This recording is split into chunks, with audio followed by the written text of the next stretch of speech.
Welcome, everybody. Bienvenido. Thank you for coming and being a part of this very important initiative. It's a critical initiative. Obviously, we start with a strong focus on security, but there's so much more here, and as you've seen so much more we can work together on. And as you've seen from the cabinet members that are here today, again, on behalf of the President, he is currently on his way to Dover Air Force Base to receive, sadly, the remains of the 6 Americans who lost their lives in the operation against Iranian terrorism. And so he apologizes for not being able to join us for this lunch, but he knew you would understand. But he's very excited about this initiative, and I'm personally very excited to be part of this with each of you today. It's a top priority for us. And while there are clearly a focus on the security of the hemisphere, as you can see from the representation in our cabinet, from trade to commerce to energy to treasury, and there is also a focus very strongly on the opportunities we have to work together economically. But you can't have economic progress without security. And as evidence of the President's strong commitment to this initiative, so that this is not just going to be something where we meet one time and have conversations and we meet once a year and put out a paper. We want it to be an issue of action. He has appointed Secretary Noem as the special envoy dedicated to this relationship. And you will see a lot of her. She'll be very involved with each of you at a personal level and on a daily and weekly and monthly level to ensure that what we talk about here today and the work we do together continues on, and we can build upon that. So I want to turn it over to our envoy, who will be doing this, and she'll be running our program. And again, thank you really, truly, for joining us in this, what I think is a very historic gathering of allies and friends, as I said in my comments earlier today. Secretary Noem. Well, thank you, Secretary Rubio. I appreciate all of you being here today and for making this a priority. First of all, I offer thanks to our President, who had the vision to bring all of you as world leaders here to have the conversation on not just protecting your countries, but also protecting your neighbors, and the Shield of America is becoming a real vision. This is intended to be a group that works together to make sure that we're each defending our own sovereignty, we're each defending our own security and economic prosperity, but then also continuing to build on these relationships to ensure that we can do that in a way that's effective, defeating the enemies that we have amongst us in the cartel organizations, which our country has designated as foreign terrorist organizations. But then also by adding that security element, we have an opportunity then to have economic prosperity that blesses all of our people.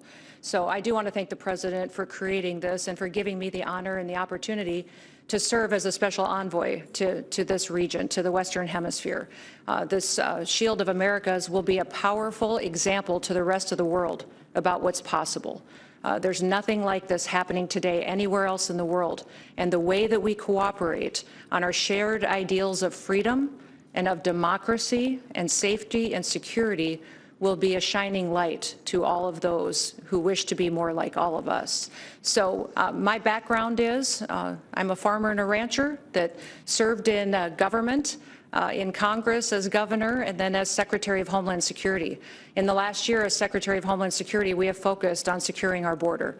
We have transformed our country from one that was being invaded by enemies, millions of them that were coming in unvetted, that we didn't know who was there and who wished to harm us. We've secured that border. We've focused on removing public safety threats, and over 3 million people have been deported or removed from our country in the last year.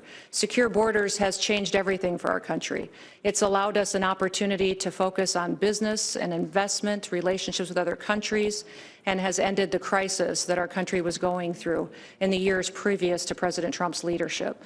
So that is something that we recognize, that now that America is secure and our borders are secure, that we want to focus on our neighbors and to help our neighbors with their borders and challenges that they have so that they may have the security that we enjoy. I've looked forward to meeting many of you. Many of you I've met throughout the last year and spent time with. I know President Bukele was probably, I think, the first world leader I had the chance to visit with. We partnered on security in El Salvador, and appreciate the way he's brought peace to El Salvador, and prosperity is following. That's been a great example. Also went to Chile and spent some time and enjoyed that as well. We focused on, under the Department of Homeland Security, we have cybersecurity operations and experts, and we worked there with embedding some cybersecurity experts and have that opportunity to continue to build on that if that's some of the challenges that you may have. Spent some time in Argentina with President Milei as well, and appreciated his focus on economic prosperity and how we could work together on that.